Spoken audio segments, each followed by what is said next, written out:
வணக்கம். சற்று முன் கிடைக்கப்பெற்ற மிக முக்கியமான செய்தி ஒன்று வெளியாகி உள்ளது. சசிகலாவுடன் ஓபிஎஸ் அவர்கள் சந்தித்து தன்னுடைய ஆதரவை முழுமையாக தெரிவித்துள்ளார்கள்.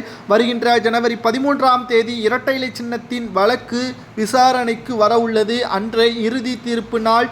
முழுமையான ஆதரவுடன் ஓபிஎஸ் அவர்களது வழக்கறிஞர் ராம்குமார் அவர்கள் பல்வேறு ஆவணங்களை நீதிமன்றத்தில் சமர்ப்பித்துள்ளார். எடப்பாடி பழனிசாமி அவர்கள் செய்த துரோகம், கொள்கைகளை மாற்றியது, அதிமுகவில் பல்வேறு மாற்றங்களை தன்னுடைய சுயநலத்திற்காக கொண்டு வந்து 2.5 கோடி தொண்டர்களது ஒட்டுமொத்த உரிமையையும் பறித்தது என்று பல்வேறு ஆதாரங்களை நீதிமன்றத்தில் சமர்ப்பித்துள்ளார்.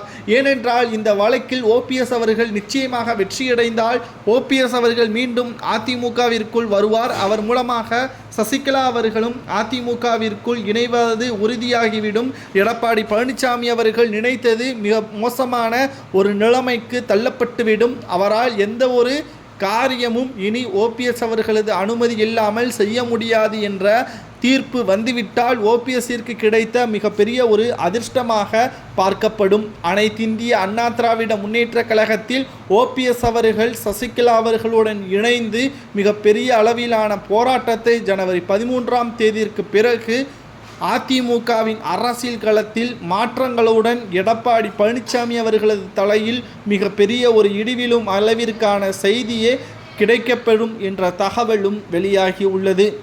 ஏனென்றால் ஓபிஎஸ் அவர்கள் ஜெயலலிதா அவர்களால் அங்கீகரிக்கப்பட்டவர்.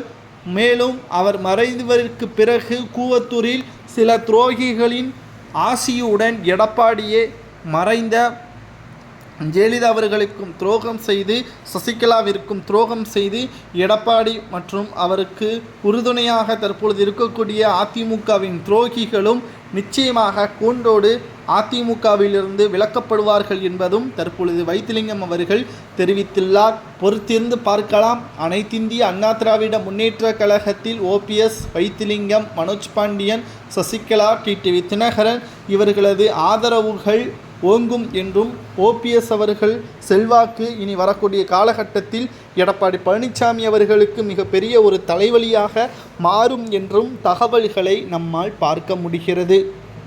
அனைத்திந்திய அண்ணா திராவிட முன்னேற்ற கழகத்தில் எடப்பாடி பழனிசாமி அவர்கள் நிச்சயமாக தோல்வி அடைவார். அவர் தோற்கக்கூடிய நேரம் வந்துவிட்டது. ஜனவரி 13ஆம் தேதி அதிமுகவிலிருந்து ஓரம் கட்டப்படுவார் எடப்பாடி பழனிசாமி என்று ஓபிஎஸ் அவர்களும் சசிகலா அவர்கள் கூறுவது சரியா தவறா என்பதை கமெண்ட் வாயிலாக கூறுங்கள்.